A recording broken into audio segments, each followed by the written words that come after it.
नमस्कार दर्शक बंधु जय जगन्नाथ मु डाकसेवक दिव्य आपण स्वागत जनाऊँ आज आउ एक नुआ भिडियो को दर्शक बंधु आज यही भिडियो माध्यम आलोचना करवा जे पोस्ट ऑफिस रे एमिति एक लाभजनक स्कीम रही जो स्कीम विषय जाना निहाती आवश्यक तेबे आपण माने जदि पोस्ट ऑफिस रे खाता खोलिया चाहूँगी पोस्ट ऑफिस रे टंका संचय करने चाहूँगी तेबे एही योजनाटी आपण मानक सर्वोत्तम योजना अटे। तेबे जेकोसी बयसर किंबा जेकोसी वर्गर लोक मैंने यही अकाउंट रे खाता खोली पारे छोट पिला हो किंबा वयस्क लोक हो किंबा युवक हो समस्त यही अकाउंट टी लाभान्वित अटे। तेबे समस्ते यही अकाउंट टी खोली पारे। तेबे जड़े डाक कर्मचारी हिसाब से आपण मानकु एही स्कीम रो लाभ सहित बेनिफिट रो लाभ एही स्कीम रे को माने अकाउंट खोली पारे सुधर हार केते रहिछि अकाउंट ओपनिंग करिया पई कोन कोन डॉक्यूमेंट डिटेल्स आपण मानक सहित आज आलोचना करी। तेबे भिडियोटी जदि भल लागिवो निश्चित भाव में भिडियो को लाइक करेंगे अन्य मानक शेयर करेंगे और चैनल टी सब्सक्राइब करने और पाखरे थिबा घंटी चिन्ह को दबे ऑल नोटिफिकेशन रे सेट कर देबे। तेबे देखंतु पोस्ट ऑफिस रे विभिन्न प्रकार स्कीम रही जेमिति कि आपण माने जानिथिबे RD scheme, SB scheme, Sukanya Samriddhi scheme, MIS scheme, monthly income scheme, senior citizen scheme, TD scheme, Kisan Vikas Patra scheme, PPF scheme, public provident fund scheme, 2 वर्षिया महिला सम्मान स्कीम एमिति प्रायतः 10 रु 12 प्रकार स्कीम रही पोस्ट ऑफिस अंडर रे। तेबे प्रत्येक वर्गर लोक मानक पई एथिरे स्कीम रे लाभ आपण माने पाई पारे जेमिति कि घरे छोटो झियो पिलाटी थिले ता पई सुकन्या समृद्धि योजना आपण माने खोली पारे। घरे जदि छोटो पुओ पिलाटे अछि ता पई आपण माने पीपीएफ स्कीम गोटे खोली पारे, पब्लिक प्रोविडेंट स्कीम गोटे खोली पारे।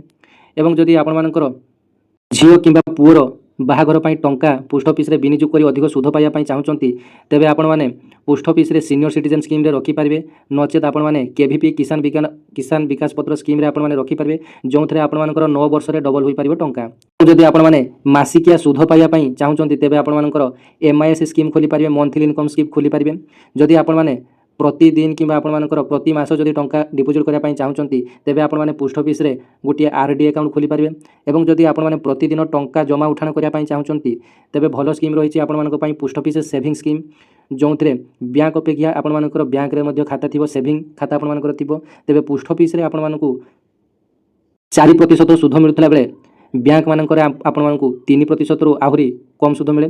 तेबे एमिति आपण मानकर बहुत सारा स्कीम रही। आसंतु पोस्ट ऑफिस रे आज एमिति एक स्कीम विषय रे आलोचना करबा जोंथरे आपण मानकु 15 वर्ष पई टंका विनियोग करिया पई पड़िबो जहाको आपण माने पब्लिक प्रोविडेंट फंड बा पीपीएफ स्कीम नाम रे जानिचंती। तेबे एथिरे टंका 50,000 टंका संचय कले आपण मानकर रिटर्न रे मिलिबो 34 लाख टंका किभली भाबरे मिलिबो आसंतु आज वीडियो माध्यम रे जानिबा। तेबे देखंतु बैंक अपेक्षा किंबा जेकोसी संस्था अपेक्षा पोस्ट ऑफिस सबुठारु निर्भरयोग्य संचय विकल्प भाव में विवेचना करा जाए। तेबे निवेश करबा विपदमुक्त और निश्चिंत रिटर्न प्रदान करिथाय पोस्ट ऑफिस। तेबे पोस्ट ऑफिस रे महिला मानक ठारू वरिष्ठ नागरिक छोट पिला मानक पई उत्कृष्ट स्कीम रही।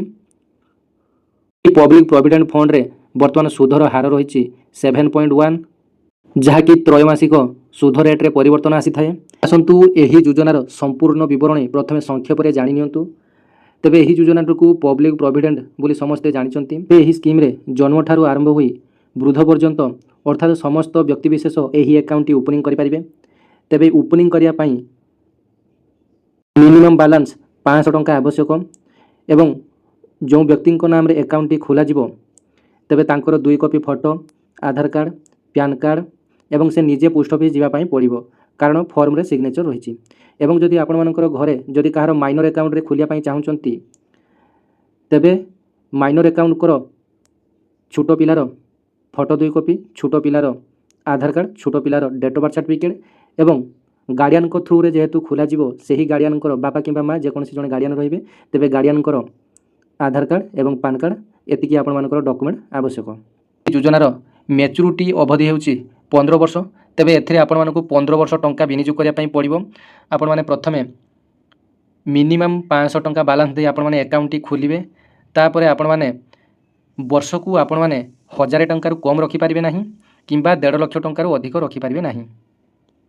तेबे जदि 15 वर्ष परे आपण मानकर मैच्योरिटी हुए तेबे आउ 5 वर्ष अधिक पई आपण माने एही अकाउंट को एक्सटेंड मध्य करि पारिबे। तेबे देखंतु जदि आपण मानकर इनकम टैक्स लागुची तेबे इनकम टैक्स धारा 80C अनुसार वार्षिक 1.5 लाख टंका पर्यंत टिकस छाड़ व्यवस्था मध्य एही अकाउंट रे आपण मानकर रहिछि। ସୁଧ ରାଶି ମଧ୍ୟ ଯେଉଁ ଆପଣମାନଙ୍କର ସୁଧଟି ମିଳିବ ସେଥିରେ ମଧ୍ୟ ସମ୍ପୂର୍ଣ୍ଣ ଇନକମ୍ ଟ୍ୟାକ୍ସ ଫ୍ରି ମଧ୍ୟ ରହିଛି ଏବଂ ମ୍ୟାଚୁରିଟି ରାଶି ସମ୍ପୂର୍ଣ୍ଣ ଟିକସ ମୁକ୍ତ ମଧ୍ୟ ଆପଣମାନଙ୍କର ରହିଛି। ଦେଖନ୍ତୁ ଏହି ସ୍କିମ୍ର ଡିଟେଲ୍ସ ଦେଖିବା ପାଇଁ ଆପଣମାନେ ନିଜ ମୋବାଇଲର ଗୁଗୁଲ୍ କିମ୍ବା କ୍ରୋମ୍ରେ ପୋଷ୍ଟ ଅଫିସ୍ ସ୍କିମ୍ ଲେଖି ସର୍ଚ୍ଚ ଅପସନ୍ରେ ଆପଣମାନେ କ୍ଲିକ୍ କରିନେବେ। ତେବେ ଦେଖନ୍ତୁ ପ୍ରଥମେ ଆପଣମାନଙ୍କର ଆସିଗଲା ଇଣ୍ଡିଆ ପୋଷ୍ଟ ସେଭିଂ ସ୍କିମ୍। ତେବେ ଦେଖନ୍ତୁ ଯେତେବେଳେ ଆପଣମାନେ ସାଇଟ୍ଟିକୁ ଓପନ୍ କଲେ ତଳକୁ ତଳ ଆପଣମାନେ ସ୍କ୍ରୋଲ୍ କରିବେ, ଦେଖନ୍ତୁ ପୋଷ୍ଟ ଅଫିସ୍ର ସବୁକିଛି ସ୍କିମ୍ ଆପଣମାନଙ୍କୁ ଶୋ କରିବ। ଯେମିତିକି ପ୍ରଥମେ ଆପଣମାନଙ୍କର SB ଆକାଉଣ୍ଟ ଆସିଗଲା, ତାପରେ ଆପଣମାନଙ୍କର RD ଆକାଉଣ୍ଟ, ତାପରେ ଆପଣମାନଙ୍କର MIS ସ୍କିମ୍ ଆକାଉଣ୍ଟ ଆସିଗଲା, ତାପରେ ଆପଣମାନଙ୍କର ସିନିୟର ସିଟିଜେନ୍ ସ୍କିମ୍ ଆସିଗଲା, ତାପରେ ଆପଣମାନଙ୍କର ଏଠାରେ ଯେଉଁ PPF ସ୍କିମ୍ ଯେଉଁ ଆସିଛି ସେଇ PPM ସ୍କିମ୍ରେ ଆପଣମାନଙ୍କୁ ଏଠାରେ କ୍ଲିକ୍ କରିବା ପାଇଁ ପଡ଼ିବ କ୍ଲିକ୍ ଟୁ नो मोर। ବାସ୍ ଏଠାରେ ଆପଣମାନେ କ୍ଲିକ୍ କଲେ ଦେଖନ୍ତୁ ଏହି ସ୍କିମ୍ର ଡିଟେଲ୍ସ ଆପଣମାନଙ୍କର ଶୋ କରିବ। ଏଠାରେ ଆପଣମାନଙ୍କୁ ମିନିମମ୍ ଗୋଟିଏ ବର୍ଷରେ 500 ଟଙ୍କା ରଖିବା ପାଇଁ ପଡ଼ିବ ଏବଂ ଆପଣମାନଙ୍କର 1.5 ଲକ୍ଷ ଟଙ୍କା ପର୍ଯ୍ୟନ୍ତ ଆପଣମାନେ ଏହି ଆକାଉଣ୍ଟରେ ଗୋଟିଏ ବର୍ଷ ରଖିପାରିବେ। ଆପଣମାନେ ସର୍ବାଧିକ 15 ବର୍ଷ ଯାଏ ଏହି ଆକାଉଣ୍ଟରେ ଟଙ୍କା ବିନିଯୋଗ କରିବେ। ତାପରେ ଆପଣମାନଙ୍କର 15 ବର୍ଷରେ ମ୍ୟାଚୁରିଟି ପୂରଣ ହୋଇଗଲା ପରେ ଆପଣମାନେ ସମସ୍ତ ଟଙ୍କା ଉଠିପାରିବେ। ଯଦି ଆପଣମାନଙ୍କର ଘରେ ଛୋଟ ପିଲାଟିଏ ଅଛି ବର୍ତ୍ତମାନ ତା ନାଁରେ ଏହି ଆକାଉଣ୍ଟଟି ଆପଣମାନେ ଖୋଲି ନିଅନ୍ତୁ, ସବୁଠାରୁ ଭଲ ସ୍କିମ୍ ଆପଣମାନଙ୍କ ପାଇଁ ହେବ। ତେବେ ଦେଖନ୍ତୁ ହୁ କ୍ୟାନ୍ ଓପନ୍ ଆକାଉଣ୍ଟ, ଏଠାରେ ଆପଣମାନଙ୍କର ଦେଖନ୍ତୁ a single adult by a resident Indian a guardian of behalf of minor account ମଧ୍ୟ ଖୋଲି ହେବ ଆପଣମାନଙ୍କର ଗାର୍ଡ଼ିଆନ୍ ଥ୍ରୁରେ। ତାପରେ ଦେଖନ୍ତୁ ଆକାଉଣ୍ଟ ଲିମିଟେସନ୍ ଦେଖିବା। ଆକାଉଣ୍ଟ ଲିମିଟେସନରେ ଆପଣମାନଙ୍କର only one account can be opened all across of India. ଆପଣମାନଙ୍କର କେବଳ ନିଜ ନାମରେ କେବଳ ଗୋଟିଏ ଆକାଉଣ୍ଟ ଅଲ୍ ଇଣ୍ଡିଆରେ ଗୋଟିଏ ଆକାଉଣ୍ଟ ଖୋଲି ହେବ। ତାପରେ ଦେଖନ୍ତୁ ଡିପୋଜିଟ୍ରେ ଆପଣମାନଙ୍କର minimum deposit of race 5000 in a financial year, maximum deposit 1.5 lakh in a financial year. ଆପଣମାନଙ୍କୁ ପୂର୍ବରୁ ମଧ୍ୟ କହିଲି। ତେବେ 500 ଟଙ୍କା ମିନିମମ୍ ଆପଣମାନେ ଗୋଟିଏ ବର୍ଷରେ ବିନିଯୋଗ କରିବେ ଏବଂ ବର୍ଷ ଶେଷରେ ଆପଣମାନେ 1.5 ଲକ୍ଷରୁ ଅଧିକରୁ ଯେମିତି ଆପଣମାନେ ସେଥିରେ ରଖିପାରିବେ ନାହିଁ। ଡିସକଣ୍ଟିନ୍ୟୁଏସନ୍ ଅଫ୍ ଆକାଉଣ୍ଟ, ଆପଣମାନଙ୍କର ଆକାଉଣ୍ଟଟି କେତେବେଳେ ଡିସକଣ୍ଟିନ୍ୟୁ ହୋଇଯିବ ଯଦି ଆପଣମାନେ କୌଣସି ବର୍ଷ 500 ଟଙ୍କାରୁ କମ୍ ଡିପୋଜିଟ୍ କଲେ ତେବେ ଆପଣମାନଙ୍କର ଆକାଉଣ୍ଟଟି ଡିସକଣ୍ଟିନ୍ୟୁ ହୋଇଯିବ। ତେବେ ପୁଣି ପର ବର୍ଷକୁ ଆପଣମାନେ ଡିପୋଜିଟ୍ ମଧ୍ୟ କରିପାରିବେ, କିନ୍ତୁ ଆପଣମାନଙ୍କର 50 ଟଙ୍କା ଡିଫଲ୍ଟ ଫାଇନ୍, 500 ଟଙ୍କା ଉପରେ ଆପଣମାନଙ୍କର 50 ଟଙ୍କା ଲେଖାଏଁ ଡିଫଲ୍ଟ ଫାଇନ୍ ଆପଣମାନଙ୍କର କଟିବ। ପ୍ରତ୍ୟେକ ବର୍ଷ ୱାଇଜ୍ ଆପଣମାନଙ୍କର 50 ଟଙ୍କା ଲେଖାଏଁ ଡିଫଲ୍ଟ ଫାଇନ୍ କଟିବ। ତେବେ ଦେଖନ୍ତୁ ଏଠାରେ ଇଣ୍ଟରେଷ୍ଟ ରେଟ୍ ମଧ୍ୟ ଭଲ ରହିଛି ଆପଣମାନଙ୍କର 7.1ରେ ଆପଣମାନଙ୍କର ଇଣ୍ଟରେଷ୍ଟ ରେଟ୍ ରହିଛି। ଲୋନ୍ ଫ୍ୟାସିଲିଟି ମଧ୍ୟ ଆପଣମାନଙ୍କର ଏଥିରେ ରହିଛି। ତାପରେ ଆସନ୍ତୁ ୱିଡ୍ରାଲ୍ କଥା ମଧ୍ୟ ଦେଖିବା। ଏଥିରେ ଆପଣମାନଙ୍କର a subscriber can take one withdrawal during a financial after 5 year including the year of account opening. ଆପଣମାନେ 5 ବର୍ଷ ପରେ ଆପଣମାନଙ୍କର ୱିଡ୍ର ସିଷ୍ଟମ୍ ଏଥିରେ ମଧ୍ୟ ଆପଣମାନଙ୍କର ରହିଛି। ଯେତେ ଟଙ୍କା ରଖିଥିବେ ସେଥିରୁ 50% ଟଙ୍କା ଏଥିରୁ ଉଠାଇ ପାରିବେ। ତେବେ ଦେଖନ୍ତୁ ମ୍ୟାଚୁରିଟି ହେଲେ ଆପଣମାନେ ବହୁତ ସାରା ଟଙ୍କା ପାଇବେ। ଦେଖନ୍ତୁ ମୁଁ ଆପଣମାନଙ୍କୁ ଡେମୋ ସହକାରେ ଦେଖାଉଛି। ମୁଁ ବର୍ତ୍ତମାନ ପୋଷ୍ଟ ଅଫିସ୍ର ଯେଉଁ ଇଣ୍ଟରେଷ୍ଟ କାଲକୁଲେଟରର ୱେବସାଇଟ୍ରେ ଅଛି। ତେବେ ଦେଖନ୍ତୁ ଏଠାରେ ମୁଁ ମନ୍ଥଲି କଣ୍ଟ୍ରିବ୍ୟୁସନ୍ ଆପଣମାନଙ୍କୁ 5000 ଦେଖୁଛି। ଆପଣମାନେ ଧରାଯାଉ ନିଜ ପିଲାଙ୍କ ନାଁରେ 5000 ମାସକୁ ମାସ ରଖୁଛନ୍ତି। ତେବେ ଦେଖନ୍ତୁ କାଲକୁଲେଟ୍ ଯଦି କରିବା ଆମେ, ତେବେ ଦେଖନ୍ତୁ ଏଥିରେ ଆପଣମାନଙ୍କର ଇଣ୍ଟରେଷ୍ଟ ରେଟ୍ ଅନୁସାରେ ଟୋଟାଲ୍ ଆପଣମାନେ 15 ବର୍ଷ ପାଇଁ ଆପଣମାନେ ଟଙ୍କା ବିନିଯୋଗ କଲେ, ମ୍ୟାଚୁରିଟି ପିରିୟଡ଼ ଆପଣମାନଙ୍କର 15 ବର୍ଷ ରହିଲା, ଟୋଟାଲ୍ କଣ୍ଟ୍ରିବ୍ୟୁସନ୍ କଲେ ଆପଣମାନେ 9 ଲକ୍ଷ ଟଙ୍କା।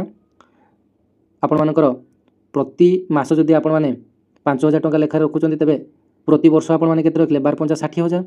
ତେବେ ସେହି ଅନୁସାରେ ଆପଣମାନେ 15 ବର୍ଷରେ କେତେ ରଖିଲେ 15 6 90 ଅର୍ଥାତ୍ 9 ଲକ୍ଷ ଟଙ୍କା ରଖିଲେ। ତେବେ ଆପଣମାନଙ୍କ ଦେଖନ୍ତୁ ଟୋଟାଲ୍ ଇଣ୍ଟରେଷ୍ଟ ଆପଣମାନଙ୍କର 6,77,841 ଟଙ୍କା ଆପଣମାନଙ୍କର ହୋଇ ବାହାରିବ 15 ବର୍ଷ ପରେ। ତେବେ ଦେଖନ୍ତୁ 9 ଲକ୍ଷ ଟଙ୍କା ରଖିଥିଲେ ପାଇବେ ଆପଣ କେତେ ନା 15,77,841 ଟଙ୍କା ଏବଂ ଏଥିରେ ଆପଣମାନଙ୍କର ଇନକମ୍ ଟ୍ୟାକ୍ସ ମଧ୍ୟ ଲାଗିବାର ନାହିଁ। ଆପଣମାନଙ୍କର ବ୍ୟାଙ୍କରେ ଇନକମ୍ ଟ୍ୟାକ୍ସ ଲାଗେ କିନ୍ତୁ ପୋଷ୍ଟ ଅଫିସ୍ରେ ଆପଣମାନଙ୍କର ଇନକମ୍ ଟ୍ୟାକ୍ସ ଜମା ବି ଲାଗେ ନାହିଁ। ତେବେ ଦେଖନ୍ତୁ ଏହାର ଚାର୍ଟଟିକୁ ଆପଣମାନେ ଦେଖିପାରିବେ ଏବଂ ସ୍କ୍ରିନଶଟ୍ ମଧ୍ୟ ଯାହାର ଦରକାର ଆପଣମାନେ ମଧ୍ୟ ନେଇପାରିବେ। ଯଦି ଆପଣମାନେ ମାସକୁ ମାସ 1000 ଟଙ୍କା ଲେଖାଏଁ ନିଜର ପିଲା ନାଁରେ ରଖିବା ପାଇଁ ଚାହୁଁଛନ୍ତି କିମ୍ବା ଯେକୌଣସି ଆକାଉଣ୍ଟଧାରୀଙ୍କ ନାଁରେ 1000 ଟଙ୍କା ମାସକୁ ରଖିବା ପାଇଁ ଚାହୁଁଛନ୍ତି, ତେବେ ଦେଖନ୍ତୁ ଆପଣମାନେ 1,80,000 ଟଙ୍କା ରଖିଲେ ଆପଣମାନଙ୍କୁ 1,35,572 ଟଙ୍କା ସୁଧ ଆକାରରେ ଆପଣମାନେ ପାଇବେ। ତେବେ ଦେଖନ୍ତୁ 1,80,000 ଆପଣମାନେ ରଖିଥିଲେ ଆପଣମାନେ ସୁଧ ସହ ପାଇବେ 3,15,572 ଟଙ୍କା। ଆପଣମାନେ ସ୍କ୍ରିନ୍ରେ ଦେଖିପାରୁଛନ୍ତି କାଲକୁଲେସନ୍ଟିକୁ। ଯଦି ଆପଣମାନେ ମିନିମମ୍ 1000 ଟଙ୍କା ଲେଖାଏଁ ପ୍ରତି ମାସ ରଖୁଛନ୍ତି ତେବେ ଏଥିରେ ଆପଣମାନଙ୍କୁ 3,15,572 ଟଙ୍କା ମିଳିବ। ସ୍କିମ୍ଟି ଭଲ ସ୍କିମ୍। ଯଦି ଆପଣମାନଙ୍କର ଘରେ ଯଦି ଝିଅ ପିଲାଟି ଅଛନ୍ତି ଆପଣମାନେ ସୁକନ୍ୟା ସମୃଦ୍ଧି ଆକାଉଣ୍ଟଟିଏ ତାଙ୍କ ନାଁରେ କରିଦେବେ। ଝିଅଟିର ବୟସ ଯଦି 10 ବର୍ଷରୁ ପାରି ଯାଇଛି ତେବେ ଆପଣମାନେ ତାଙ୍କ ନାଁରେ ଗୋଟେ PPF ଆକାଉଣ୍ଟ ଖୋଲିଦେବେ। ଯଦି ଆପଣମାନଙ୍କର ଝିଅର ବୟସ ଜନ୍ମରୁ 10 ବର୍ଷ ମଧ୍ୟରେ ଅଛି ତେବେ ଆପଣମାନେ ସୁକନ୍ୟା ସମୃଦ୍ଧି ଆକାଉଣ୍ଟଟି ଖୋଲିଦେବେ, କାରଣ PPF ଆକାଉଣ୍ଟ ଅପେକ୍ଷା ସୁକନ୍ୟା ସମୃଦ୍ଧିରେ ଅଧିକ ସୁଧ ପ୍ରଦାନ କରିଥାଏ। ତେବେ ଯଦି ଆପଣମାନଙ୍କର ଘରେ ଯେକୌଣସି ଗୋଟେ ପୁଅ ପିଲା ରହିଛି କିମ୍ବା ଯେକୌଣସି ବ୍ୟକ୍ତିଙ୍କ ନାଁରେ ଆକାଉଣ୍ଟଟି ଖୋଲିବା ପାଇଁ ଚାହୁଁଛନ୍ତି ତେବେ ଆପଣମାନେ PPF ଆକାଉଣ୍ଟଟି ଖୋଲିପାରିବେ। 15 ବର୍ଷ ଲଙ୍ଗ୍ ଟର୍ମ ଆପଣମାନଙ୍କ ପାଇଁ ରହିଛି ଏବଂ ଏଥିରେ ଡେଥ୍ ବେନିଫିଟ୍ ମଧ୍ୟ ରହିଛି। ଆପଣମାନଙ୍କର ନୋମିନିକୁ ଆପଣମାନଙ୍କର ଟଙ୍କାଟି ମିଳିଯିବ। ଏହି ଆକାଉଣ୍ଟଟି ଓପନିଂ କରିବା ପାଇଁ ଆପଣମାନେ ନିକଟସ୍ଥ ପୋଷ୍ଟ ଅଫିସକୁ ଯିବେ। 2ଟି ଫଟୋକପି ଆଧାର ପାନ କାର୍ଡ଼ର ଜେରକ୍ସ ଅରିଜିନାଲ ମଧ୍ୟ ନେଇଯିବେ। ନିଜେ ମଧ୍ୟ ଯିବାକୁ ପଡ଼ିବ ଏବଂ ଆକାଉଣ୍ଟଟି ଖୋଲିବା ସମୟରେ ଆପଣମାନଙ୍କୁ ମିନିମମ୍ 500 ଟଙ୍କା ଦେବା ପାଇଁ ପଡ଼ିବ। ସେମ୍ ଡେ ଆପଣମାନଙ୍କର ଆକାଉଣ୍ଟଟି ଖୋଲିଯିବ। ତା ପରଦିନ ଆପଣମାନେ ପୋଷ୍ଟ ଅଫିସକୁ ଯାଇ ଆକାଉଣ୍ଟର ବହିଟିକୁ ଆପଣମାନେ କଲେକ୍ଟ କରିପାରିବେ। ତେବେ ଏଇଟା ଥିଲା ଆପଣମାନଙ୍କ ପାଇଁ ଡିଟେଲ୍ସ ଅପଡେଟ୍। ଯେଉଁମାନେ କି ପୋଷ୍ଟ ଅଫିସରେ ଖାତା ଖୋଲିବା ପାଇଁ ଚାହୁଁଛନ୍ତି ତେବେ ଆପଣମାନେ ଏହି ଆକାଉଣ୍ଟରେ ଖାତା ଖୋଲିପାରିବେ।